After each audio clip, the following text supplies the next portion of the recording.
Okay, guys, let's get started with the lecture. Let's get started with the lecture today. Today we'll talk about segregation and the big sort. Before I get started with that, let me put this in context again so that you know, like, why are we now talking about segregation? Actually, in fact, it will stay with us for next week as well. So we'll have a couple of lectures about segregation and segregation dynamics, and it has a prominence in analytical sociology. And the reason for that is coming back to this one. Remember that what we try to do in analytical sociology, we try to understand macro level phenomena, right?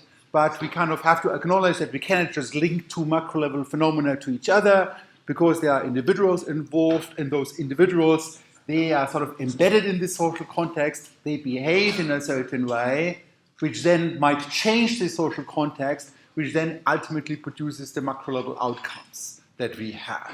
Right? It's too simple to just link two things to each other, and we cannot automatically deduce from the one level to the other. You know, that would be a classic mistake. That's the ecological fallacy. I'm sure all of you know that by now.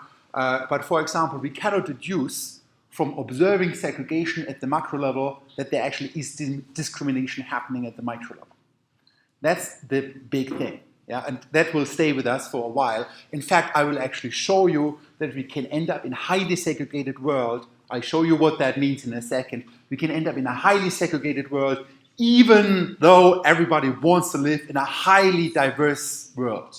Even when everybody wants to live in an integrated world, when individuals actually have a preference to be surrounded by different people, collectively, we can still end up in a segregated world. Which is a little crazy, but hopefully over the next few lectures you will understand that. Yeah? And it comes from this distinction between the two levels, the macro level outcomes that we have, and the micro level mechanisms and the actions and interactions of the individuals that bring it about, that bring the macro level phenomena about. Okay, so segregation is up here, and because of that, segregation has been used in analytical sociology always as this prime example of something that we explain of importance, you know, like a macro level phenomena. There are other things. For example, right now I'm working on a paper with colleagues where we want to explain a particular pattern in crime, something that is called the age crime curve. You know, there's a certain peak at a certain age and then it goes down. It's a macro level phenomena, and we explain it through the actions and the interactions of individuals. In fact, we show that when social influence is happening and younger people are more susceptible to social influence than older people, which is not a worse assumption, no, it's not a stupid assumption. You know, as you grow older, you become a little more aware of what you do, and you become a little less affected by the people around you. And we show that when you have that happening and social influence, the age crime curve is the natural result from that. It's a macro level pattern that comes about. But here it is segregation, and segregation, you know, has been used, I think I might have mentioned, you know, I used to be in Sweden. I used to be at this institute. I was the deputy director for the Institute at Analytical Sociology. Actually, we founded it. You know, I was in the middle of this at the time. And there we had like big research grants on segregation. Of course, segregation by itself is very important, as you'll see in a second. But there's also this thing about it with respect to analytical sociology that is this macro level phenomena that can come about when nobody wants it. Or we need to distinguish between the different levels. Anyway, so what I brought with me for today, so first I want to talk about segregation in general, you know, what it is, and you know, get you introduced to the phenomena where we observe it. And then I will devote most of the time today on the big sort, on the big move. The second one, I called that the big sort. That's based on the readings that you guys had to do for today to demonstrate one mechanism how actually more and more segregation occurs in our society today. And at the end, you know, I'll talk a little bit about what it means to be surrounded by similar people when you're in echo chambers, when you hear the same kind of things, and how these dynamics actually matter at the end for polarization. Yeah, and crazy thing is we observe more and more polarization these days. You could argue, okay, nowadays people can consume news in very different ways, but in fact of bringing us together, it rips us apart. Yeah? And where else do you see this better than in the state of all, you know, in the United States? Great example, I have lots of examples from them today, also you know, with reference to the elections that they just had, because there we observe polarization to such a degree especially over the last few years, that this is something as sociologists we need to talk about. Where does this come from? What are the mechanisms that drive it? And I don't know, is there something we can do against it? Okay, but first let me give you a definition for segregation. We can define it as the separation of individuals into distinct parts of social life. What does it mean? Well, it's actually hard to think that just a lifetime ago there used to be separate toilets for blacks and whites in the US. You would have to sit at different parts of the bus. It's kind of crazy. It's not like, I don't know, not 1970s, 1960s, 1970s. It's less than a lifetime ago. It's like a huge amount of segregation happening according to race. Not even talking about job opportunities, but in everyday life, right? Where people were sent to different schools. I don't know, they had to use different things. All these kind of things where you wonder, like, how the hell, how could that have been in the land of all? We did have the civil rights movements, as I mentioned, actually not that long ago, 1960s, 1970s, that were up to that point, not even legally speaking, was everybody equal, right? Then, I don't know, at least legally speaking, people became equal. But, the funny thing is that segregation still remains. Segregation still remained, even though legally speaking, people got equal rights. And you do observe these things in other countries as well. I don't know, surely in Ireland one can find great examples, about at some point, I don't know, because of different confessions, people having different rights, and these things being changed, but at the time, then still having a huge amount of segregation or inequality because of that. And in some ways, we still observe that today, and I'll talk about that later when I talk about schools. So, segregation has become most visible with respect to residences, meaning where people live. That's where sociologists started to look at it.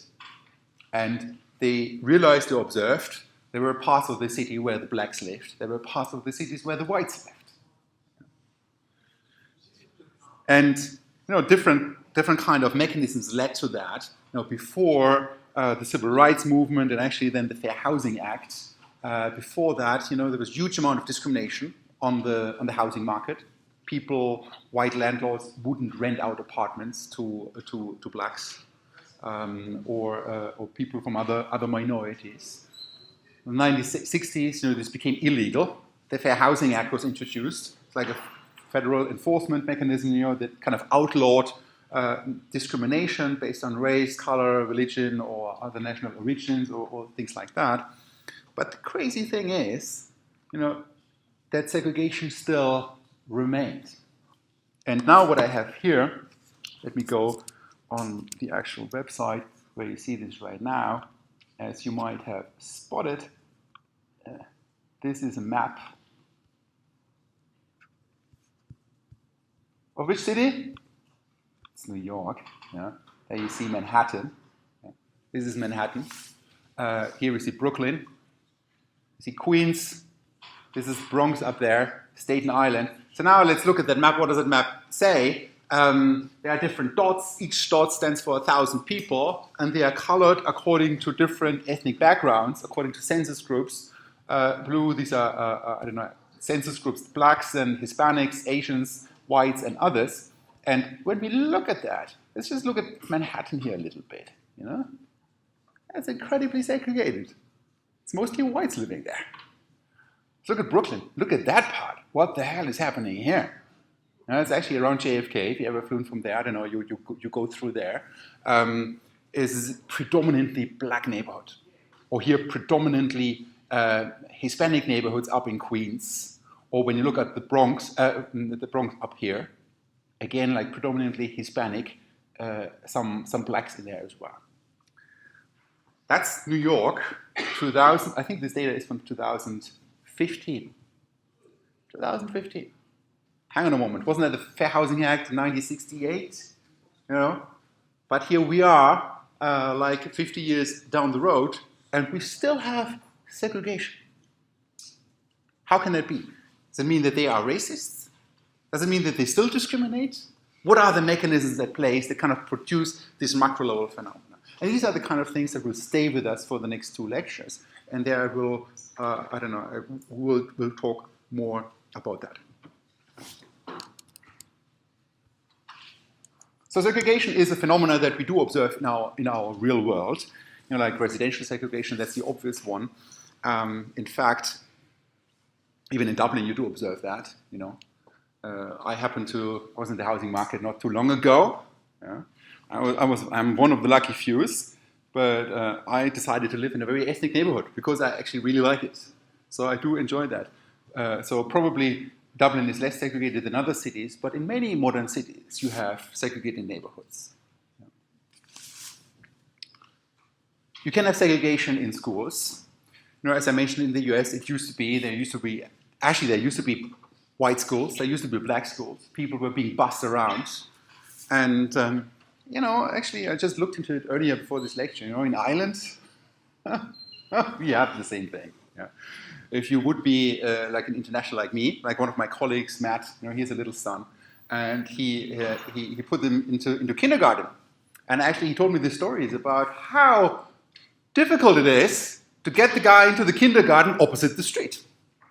Why? Because the guy is not a good Catholic, right? So there's a huge amount of discrimination happening in Ireland, according to confession, still going on. Why is it? Most of the schools are actually still run by the church, but we do observe it in many, many contexts. Actually, I was involved in some studies in Sweden. I used to live in Sweden for a few years, and you think Sweden, the land of equality, the land of unisex toilets, which is actually true.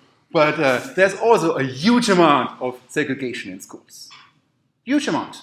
And actually we looked at it, how can that be? You know, how can that be that foreigners or ethnic minorities end up in certain schools? We also looked at this in the housing market, a recent paper that we just published this year in the European Sociological Review, where we kind of looked at movement flows of foreigners and native Swedes from different parts of Stockholm to other parts of Stockholm. And we kind of showed which mechanisms drive that. There was basically ethnic avoidance, that native Swedes didn't move into neighborhoods where lots of foreigners already lived. And we talked about that last time, how we have tipping points, you know, like, I don't know, how historically when the population of ethnic minorities reach a certain level, that then how very quickly the rest of the native population moved out of these neighborhoods.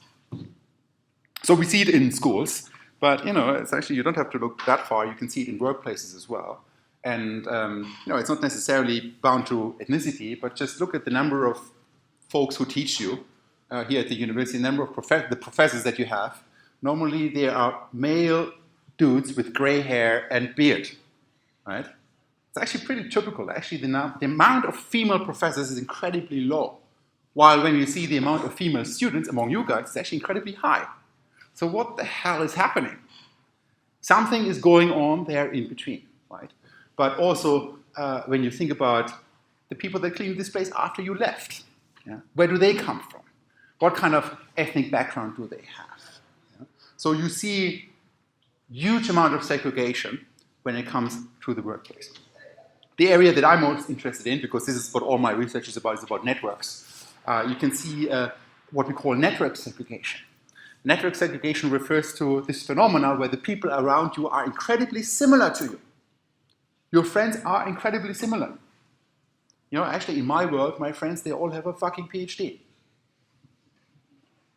And it's not that I kind of interview them and say, okay, please show me your PhD, and then I'm thinking about whether to become your friend. I hope I don't, you know. You see, there's something else is happening there. What is happening there? Actually, what happened is I met them at the university.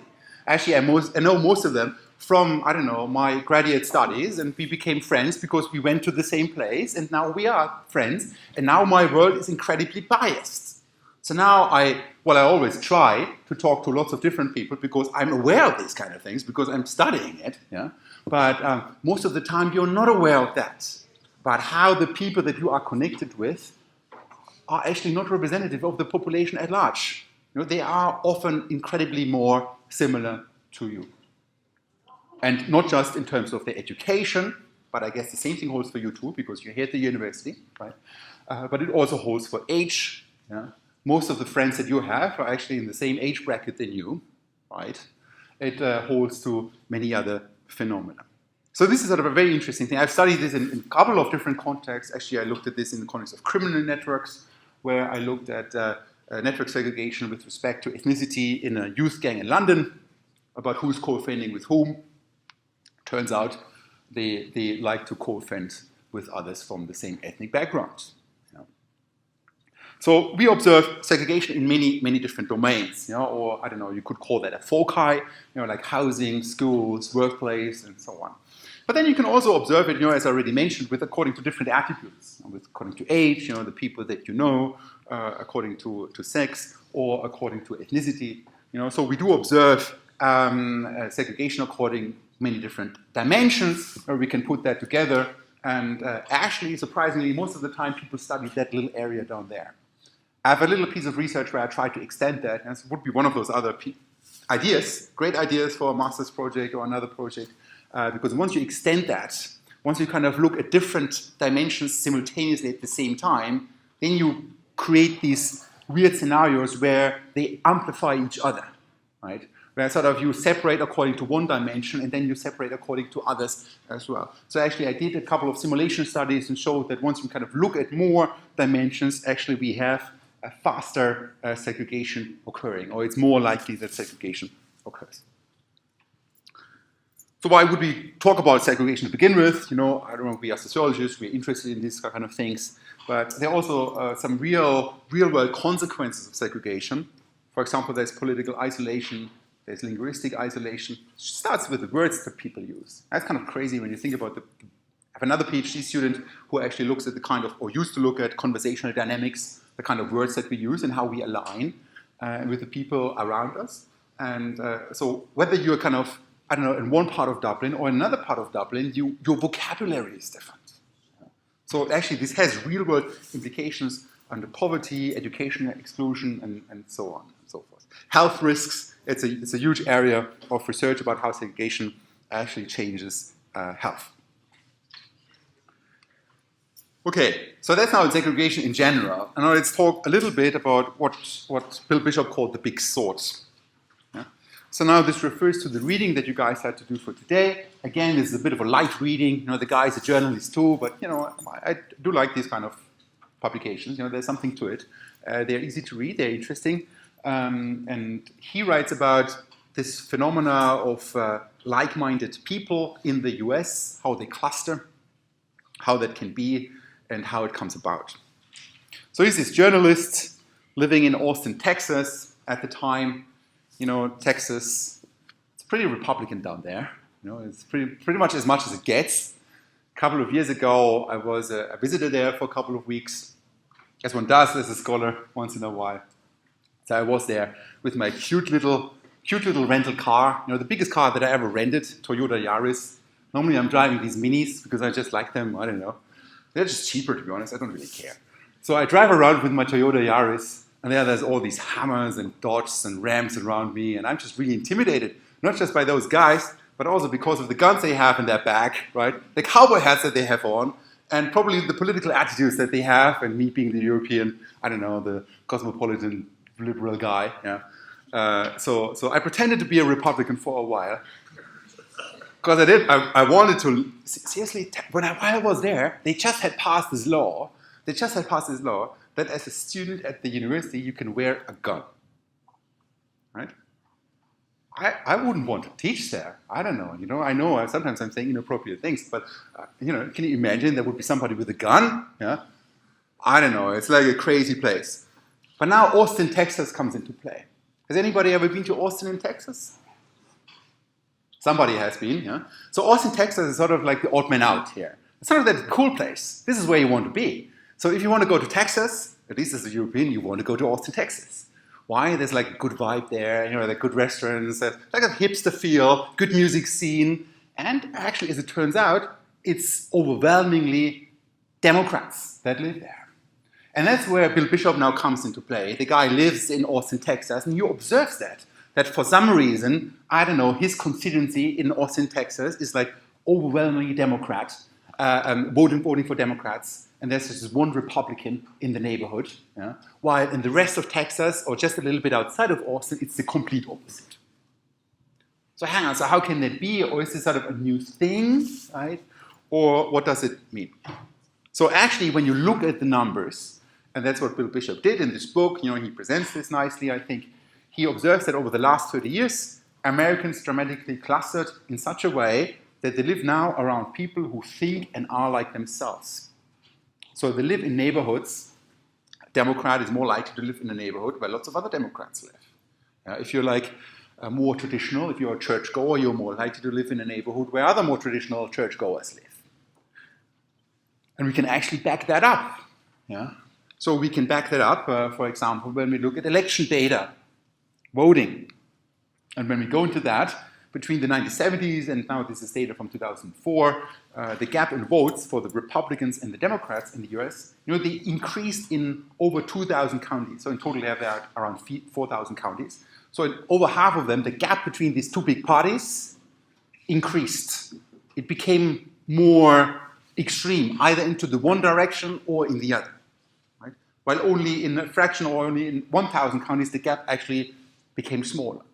So in a significant larger number of counties, this difference increased. And it's not a phenomenon that is limited to the US. Actually, in fact, nowadays, you observe that all over Europe, when you look at elections, how people seem to go to the extremes, either at the very left or at the very right, new parties form, and so on. So what is going on? What is happening here? And here's like another graph that you now see. This is now the US with these 4,000 counties, and this is now data from 1976. And basically, the focus on the white spots. The white spots are the spots where it was sort of competitive, where it wasn't clear like who's going to win, the Republican or the Democrat, right? So it was up for grabs. While nowadays, when you look at the states, it's actually in most of the counties, actually it's already clear who's going to win. It doesn't really matter, and it's even more bizarre when you look at the presidential elections, that the presidential elections really depend on this one or two states, right? Like these swing states. They can either go into the one or the other direction. It's a handful of those, and they decide for the rest of the country. While in the rest of the country, it seems to be, you are a lost cause. When you're a Democrat and you're voting for a Republican in Texas, it's a lost cause because most of the other, there are so many Republicans out there, your vote is not going to make a difference in a way. So basically what this graph here shows, there are fewer white spots. That means there are fewer of these swing states nowadays. So in most of the counties, it actually became more extreme. It became more polarized, so to speak. And, like in the 2000 election, that was back in the days, George W., God, nowadays we would wish he would be there, It's one of those things over the days. The other guy is Al Gore. It was like one of the closest presidential elections ever. In fact, the total vote, like Al Gore had more votes at the time, but George W. was elected. However, in almost 50% of where the voters lived in those communities, there actually was no close difference at all. Even though it was the closest election ever, most of the people didn't experience it like that. For most of the people, it was either Democrats or either Republicans. Right? So you see how this creates these echo chambers, and this is where we're going today, where certain attitudes, certain opinions get reinforced. When you're only exposed to a certain kind of people, well, this is all what you hear, right? So I hardly ever speak to people because I just don't. Because all my friends have been, well, not all, but most of them are from the university background. I'm not exposed to different parts of society as much as I should be to observe what is going on. So we see parties drifting apart from each other, right? The question is this actually really true? And actually it is true. When we look at, again, some data from Bishop, this just shows you from the 90s, now in the long run, like over 50 years, the counties with landslide wins for Republicans and the counties with landslide wins for Democrats, and where it was like competitive and so on. And what you see is that it becomes more extreme. Yeah, it becomes more separated. Actually, it becomes more segregated here along party lines. Another thing that we observe, this is now also some statistics from Bishop about churchgoers, people that go to church, and the kind of party that they vote. What you see is, first of all, more people seem to go to church, but I don't know, we can discuss about that. That's maybe because there are more people to begin with.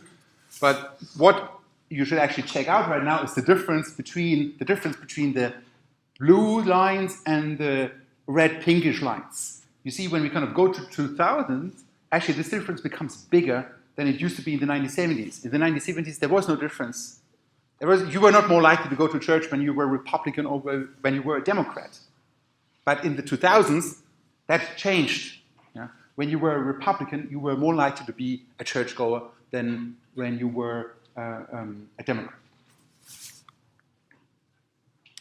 Okay, there's a couple of other statistics I could show you, but this is like a graph that I just pulled from the internet today, from the Pew Research Center, where you see like how Democrats and Republicans differ on a scale of political values. You see the distribution, and you see how the distribution gets apart from each other, like how people who vote for the different parties actually become more and more different in their political values. So we seem to separate. And I don't know, some data from Obama times against Romney voters, where voters actually are very different on certain issues. But let's not talk about that too much. So anyway, so what we do observe is that Americans are increasingly living in communities and neighborhoods whose residents share their values, and they are increasingly voting for candidates who reflect those values. This is now based on the US, but we observe this in other parts of the world as well. And there seems to be evidence for increasing segregation when it comes to voting. Now you would think, hang on a moment, aren't we all becoming nicer? Aren't we all becoming, I don't know, more communicative? Aren't there new ways of communicating with each other so that we can reach each other in a way?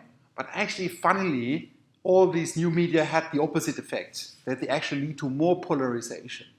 You could argue, I remember in the days of, I don't know, first blogs came up, microblogging, I don't know, journalism changes and so on. Now it's becoming more and more democratic, while you would think, okay, well, that kind of exposes people to a more diverse set of ideas, and we would converge more, we would become more accepting of other opinions and so on. But actually what happened is the opposite. It polarized the world. And you can even look at, I don't know, just look over the Irish Sea, like you see huge polarization in the UK as well. It comes to Brexit or other issues. It's not just that people have different opinions, but they are radically different. And they fight with each other like crazy, right? It's like ripping society apart. So polarization is a major, major issue that we have in our society today. And it's fascinating, especially when you think about, okay, maybe new technologies should lead to the opposite, but actually they don't. So people are surrounded by people who think like themselves and who live similar lives like themselves. So how can this be? So now let's talk about what I call the big move. The big move, again, it kind of draws on data from Bishop, and he describes that very nicely in the reading that you guys had to do for today as well. It refers to this fact that, now coming back to the US, a large amount of people actually move around. It's around 4 to 5% of people. That's, I don't know, when you talk about 200 million people, that's 8 million people. That's quite a lot of people that move around, move houses, I don't know, move cities for so many reasons, right? It could be a new job. Could be, I don't know, family related, I don't know, they want to be in the sun, whatnot. There could be many reasons why people move around. So more people are nowadays moving in a year than new population is added in those 4 years. Right? So there's actually a higher number of people moving around than new people that get born, or that kind of get added on the top of the population, so to speak. Okay, so people move around. And then you are in the housing market, a bit like me, like a couple of months ago, and you start thinking about, okay, where can I live? You start thinking about, okay, what can I afford? But also, where do I want to live? And then people look for places to live, and they go through, a checklist of amenities. I had, close to a bus line. I don't know. I'm lazy in the morning. I don't want to change. I want to have my coffee shops nearby. Actually, I like my Chinese takeaway. I don't know. So all these kind of things where that kind of matter for where people live. And let's say you have a family. You think about, okay, what is the school nearby? Yeah. Let's say you are a churchgoer. You think about, Is my church nearby? So these are the kind of things that have an effect on people's decision. And now I want to give a little demonstration for you about how segregation actually can come about. Here you see like now two worlds, they're equally mixed. There are 5 people, 5 reds and 5 blue individuals in each of these little communities, right? So everybody lives in neighborhoods with 50% similar and 50% dissimilar individuals. But now let's have people move. They move. They decide, I want to live over there where the church is. Or I want to live there where where the art gallery is, or something like that. And as soon as you have like a little preference for individuals having a certain set of priorities, you can end up in a scenario where people move, and suddenly we are in a segregated world. And suddenly, in this little example, now everybody is surrounded by others who are similar to themselves. And people are not exposed to different ideas anymore. So coming back to the US, here we observe that people who moved from Republican counties were very likely to settle in other Republican counties. So you can actually go and look into the data, like where did somebody move from, where did that person go to, right? And you will observe that when they come from a Republican county, they are more likely to end up in another Republican county. Or people who left counties with a high proportion of evangelicals are largely moved into counties of similar faith. So we can actually show that patterns of migration are linked to culture, faith, and politics. And when that happens, then people were clustering in communities of like-mindedness, and not just geographically, but churches grew more politically homogeneous during this time, and so did civic clubs, volunteer organizations, and blah, blah, blah, parties, and so on. People weren't just moving, the whole society was changing. And that's like one of those bigger changes that is happening. It might happen slowly, but when you look at the data, when you look at 50 years, it's a dramatic change that is going on. And that's the one that Bishop describes in his book. So in every corner of society, people were creating new, more homogeneous relations. Churches were filled with people who looked alike, and more important, thought alike. And nowadays, this is the situation where we're in. When you look at the United States in particular, people are very extreme, but they are also like constantly exposed to different kinds of ideas. And actually, I have a video later on. People are actually even exposed to different kinds of news, different ways of kind of receiving information, and so on, which only reinforces this segregation. So values, ways of life, interests, party preferences, and so on, they lead to different segregation, and then we end up often with overlaps, and then we end up with this funny little video, which was like from a campaign, from an election campaign a couple of years ago. Yeah, but I'm just going to play it to you, and you might actually get the point. It's from some Republicans that kind of bash the Democrats. It's great to watch these kind of videos. So here, let's play that.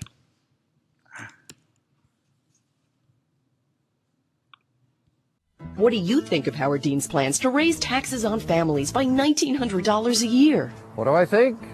Well, I think Howard Dean should take his tax hiking, government expanding, latte drinking, sushi eating, Volvo driving, New York Times reading, body piercing, Hollywood loving, left-wing freak show back to Vermont, where it belongs. Got it? Club for Growth PAC is responsible for the content of this advertising. Okay, so what is the story around that? Actually, there's a beautiful paper in the American Journal of Sociology, is it like 2016, by a guy called Michael Macy. He's a fantastic guy. He's at Cornell. I visited him once. He's a sharp mind. And he wrote this paper with some of his students, Why Liberals Drink Latte. Right?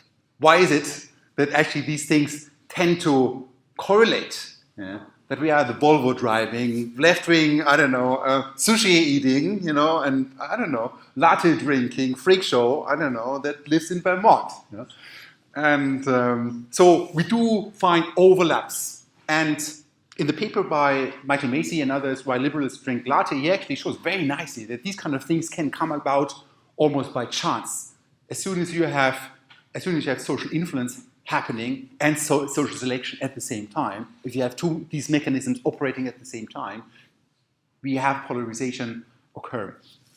So, in this case, Bishop, he kind of describes Democrats as wanting to live by their own rules, hang out with friends in the park, listen to the morning radio, watch network television, I don't know, apparently are more likely to own cats. You can all find that, in the data. While Republicans are more likely to go to church, they get their news from Fox, they own guns, they have a Bible, and they are actually more likely to be dog owners. So you see, actually, it's not just one dimension where this occurs, but actually it's lots of different dimensions where suddenly now the world separates and social selection and social influence are crucial mechanisms in that. I can recommend the reading by Michael Macy. In fact, if we have some time at the end of this course, I might spend more time on it. Okay, so there are the differences between Republican counties and Democratic counties. I don't want to get too much into it. The story is the following, that an unprecedented opportunities for mobility, and nowadays we are more likely to move around. That's just how our life is. The generation of our parents and my parents, God bless them, they were actually born in the same village. They were born in the same street.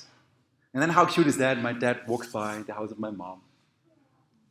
And then they meet them, and then I think it was even that my dad then waited, until my mom comes out of the door, and then casually, hello, I just walked by, But they lived their life there, and actually most of my relatives did, and my great grandparents did. It's like, and nowadays we move around, so it really changed. Nowadays there are unprecedented opportunities, but also necessities. If I have to move around, there's no university at my tiny little village. Not that I want to be there. God, I had to get out of there. But there's just not the opportunities, right, to live the life that I want to have, to drive my Volvo, eat sushi, and go to Vermont. So unprecedented opportunities that we had of mobility did not lessen segregation, as your intuition might tell, or your intuition might you have suggest, but actually it increases it. So more people move around, and they start sorting each themselves into certain parts, into separate parts of society, and there we are at segregation. So over the last 30 years, Bill Bishop shows that Americans dramatically clustered in such a way that they live now around people who think and are like themselves. So what does this lead to? So at some point, now we are surrounded by like-minded people. And hopefully you understand now that this is an increasing phenomena, right? That this mobility and freedom of choice actually leads to more segregation that we observe. And then things happen, and I have to play this just because it's just happened yesterday. I wanted to challenge you on one of the statements that you made in the tail end of the campaign. In the midterms. Here we go. If you don't mind, Mr. President, that this caravan was an invasion. As you know, Mr. President, I consider it to be an invasion. As you know, Mr. President, the caravan was not an invasion. It's a group of migrants moving up from Central America towards the border with the U.S. Thank you for telling me that. I appreciate it. Why did you characterize it as such? Because I consider it an invasion. You and I have a difference of opinion. But do you think that you demonized immigrants in this election to try to keep them? I want them to come into the country, but they have to come in legally. They have to come in, Jim, through a process. I want it to be a process, and I want people to come in, and we need the people. Your campaign. Wait. You know why we need the people, don't you? Because we have hundreds of companies moving in. We need the people. But your campaign had an ad showing migrants climbing over walls and so on. That's true. But they weren't actors. They're not going to be doing that. They weren't actors. Well, no, it's true. Do you think they were actors? They weren't actors. They didn't come from Hollywood. Right. These were people. This was an actual, it happened a few days ago. And they're hundreds of miles away, though. They're hundreds and hundreds of miles away. That's not an invasion. Honestly, I think you should let me run the country. You run CNN. All right. And if you did it well, your ratings would be much better. If I may ask one other question, Mr. President, if I may ask one other question, are you worried? That's enough. That's enough. Mr. President, I was going to ask one of the other folks. That's enough. Pardon me, ma'am. Mr. Excuse me. That's enough. Mr. President, I had one other question, if I may ask, on the Russia investigation. Are you concerned that you may have? I'm not concerned about anything with the Russian investigation because it's a hoax. That's enough. Put down the mic. Mr. President, are you worried about indictments coming down in this investigation? Mr. President. I'll tell you what, CNN should be ashamed of itself having you working for them. You are a rude terrible person. You shouldn't be working for CNN. Go ahead. I think that's unfair. You're a very rude person. The way you treat Sarah Huckabee is horrible. And the way you treat other people are horrible. You shouldn't treat people that way. Go ahead. Go ahead, Peter, go ahead. In Jim's defense, I've traveled with him and watched him. He's a diligent reporter who busts his Well, I'm butt not a like the big rest fan of of us. yours either, so I understand. to be honest. So let me ask you a question, if I can. You repeatedly You aren't the best. Mr. President, you repeatedly, over the course of Okay, just sit down, please. Well, when you report fake news, when you report fake news, which CNN does a lot, you are the enemy of the people. Go ahead. Mr. President, over the course of the last... Okay, why am I bringing this up? People have different political opinions, so there's no question about that. I don't know, you shouldn't feel offended, I hope. But I'm bringing this up because what you see here is polarization. So you see what's happening, like there are fake news all around here. There's almost like different realities that are being created in it. And even maybe like most of us just looking at that in awe, wondering like what the hell is happening. We are a part of that. We are on one side of this polarization, or I see myself on one side of the polarization. Maybe you are on another one, but sociologically the interesting thing is that we have this polarization happening. And what is going on here? We have these echo chambers. We have these echo chambers where you keep hearing things from the people around you, right? And now think about the following. If you surround yourself with people who think like you, they will reinforce what you already think, right? You will hear the similar kind of opinions, you will hear the similar kind of things, right?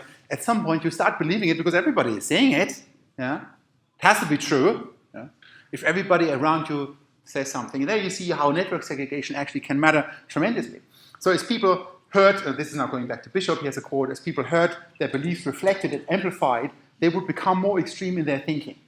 What had happened over 3 decades wasn't a simple increase in political partisanship, but a more fundamental kind of self-perpetuating, self-reinforcing social division. There are these feedback loops. As a result, we now live in a giant feedback loop, hearing our own thoughts about what's right and wrong, bounced back at us by the television shows we watch, by the newspapers and books we read, the blogs we visit online, the sermons we hear, and the neighborhoods we live in. So there is a gigantic amount of feedback going on with in our society, and have another little video, and we do have the time, great, that is a little longer, but that is exactly about that as well. So let's play this. But first, the ouster of Bill O'Reilly from the Fox News Channel is an earthquake inside the conservative news media machine that many say over the years has contributed to the polarization of America. Tonight, we look at one aspect of the two Americas that we're calling news divisions. White House correspondent John Yang went to Arizona recently to examine how people get their news and the impact that has on how they see the world. Marcus Huey, Ken Block, and Delia Salvatierra all live in the Phoenix area and call themselves news junkies. But that's where the similarity ends. Their sources of news are as different as their politics. My sister turned 7 the day she landed. Salvatierra is a Democrat who voted for Hillary Clinton. The New York Times, the Washington Post, CNN, and the New Yorker are sort of the foundational things that I surround myself with. Huey is a Republican who voted for President Trump. As a voting member of the Republican Party, I would say anything that comes out of Fox, I pretty much take that to the bank. If something comes from Laura Ingraham, I pretty much take that to the bank. Right. And Block, an independent, voted for Libertarian candidate Gary Johnson. I kind of bounce all over the board. I have Twitter and a news feed on my phone. So, I take a little bit from everything. None of that surprises Tom Riley, director of the nonpartisan Morrison Institute for Public Policy at Arizona State University. He's one of the authors of a new study examining where voters get both news and commentary. Well, voters today basically have this cafeteria type format where they can choose from personalized news sources that not only serves to inform them, but also reinforces their worldview. We want to hear stuff that we believe in, or just kind of, particularly in a very polarized world. So I do think we're seeing this people reverting back to what they feel safe. Republicans with independent friends. The researchers found that the proliferation of news sources on cable TV and the internet has upended the relationship between news outlets and their audiences. Instead of voters being shaped by news, Riley says news is being shaped for voters. What we're seeing is that, particularly with a lot of the internet sources, is that they're appealing to a base. And they're attracting a wide audience, and it's growing, and they're responding to what voters want instead of vice versa. It used to be that politicians and candidates would appeal to a base, but now you're saying that news outlets are appealing to their base. And they're shaping, yeah. Never done before. Democrat Salvatierra grew up in a conservative Republican household and found her own brand of politics in college at the University of California, Berkeley. She now runs her own immigration and criminal law practice. Please, new sheriff in town. I think the press has become increasingly important. And I think once the new administration attacked certain organizations as fake news, it only empowered me to listen to those news organizations even more. And whereas before I could flip back and forth between maybe Fox News and CNN, I don't trust Fox News because it is so overwhelmingly endorsed by administration. But you're deliberately seeking out opinions, commentary that reinforce your views? Yeah, I mean, I think so. I think I do that naturally. I wish that I could tolerate watching Fox News a little bit more, but I can't, because it's usually the same time that I'm watching Anderson Cooper or Don Lemon, and they're asking questions. They're asking legitimate questions. They're pushing the envelope, and they're asking the questions that I have, that are aligned with my views. Huey, the Republican, is a retired small business owner.